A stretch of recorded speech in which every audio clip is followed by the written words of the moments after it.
I'm going to show you how to assemble this gorgeous spring flower bouquet, and it's part of our paper flower garden series. This video comes in 4 parts. In this video, I'm going to show you how to make the hydrangea.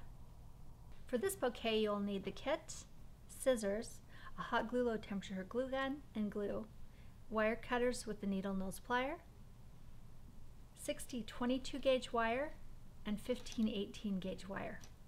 You'll also need some floral tape. Also included in this kit are written instructions which you can use to follow along with the video. For the hydrangea, you'll find these really pretty robin's egg blue sheets, and there's 100 petals on each page, and each hydrangea will take between 50 and 60 petals, and we have 4 pages, so you can make 6 to 8 hydrangeas depending on the size that you want them. So today I'm going to show you how to make one with 50 petals, and I've already punched the petals out. So I'll use the edge of my scissors and my thumb and holding the center of this flower petal so that I don't tear these off. Very gently curl the tips of these. So go ahead and do that to all 50 of your petals. Once you have curled them, you can also press them towards each other to make this shape. I have 20-22 gauge wire here, and I've cut it down to 18 inches, and 22 gauge is a little bit lighter because I want to be able to bend these easily. So I'm stacking them together and leaving about 4 inches on the top here, just about to there. And I'm taking my floral wire and just wrapping this really tightly. They might slip a little bit, but you can even them out.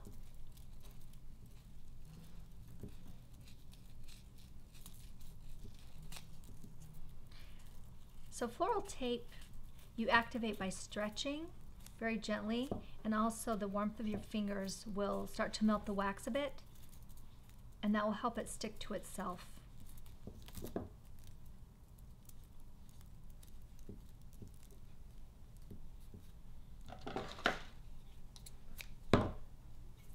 And I'll wrap my tape down around the end to hold it all in place. Then I'll take these wires and I'm going to start spraying them out into a dome shape.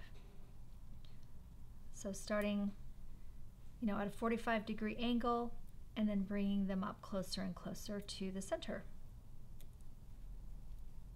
rotating it around as I go.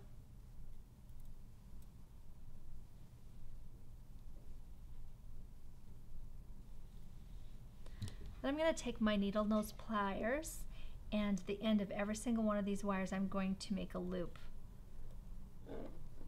I'll make a loop and then I'm going to flatten it at a 45-degree angle, and this will give the flower a little bit more surface so that it will stay on the wire. Now I'm going to take each of these petals and glue one on every single end of these wires.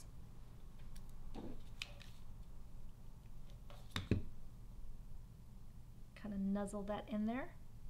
So that's 20 of the blooms, and I have 30 more here in this bowl that I'm going to glue in between. Now just to note, I'm making a smaller hydrangea head because this is a pretty full bouquet and I don't want them to overwhelm the bouquet. Now if you want to make a larger head, you'll put more wire in. I've done up to 60 wires, so that would be like 120 of these at least per the bloom, and then you just have more wires and it's a much tighter. So since these are pretty far apart and this is a smaller hydrangea, I'll go ahead and bend them a bit towards each other, and that way it will tuck into the bouquet really nicely. I like to start out with them further apart. It's easier to get everything in place, and then we'll arrange it from here. So the next step is to glue the extra 30, and you can do more if you want to, but we'll start with 30. And how I do that is I'll put a little bit of glue on 2 opposite petals, and then I will put those onto 2 petals here. So petal to petal, and I'll just start filling in all the spaces. So this is 50 petals, and at this point I'm going to go ahead and remove all of my glue strings, which might take a few minutes. And if you want to kind of compress the flower a little bit to make it more compact, you can do that as well. And again, this is small so that it will fit into the bouquet. You can do much more and a lot more petals, and you're going to have extra petals in your kit to make more flowers, and this is a good place to experiment.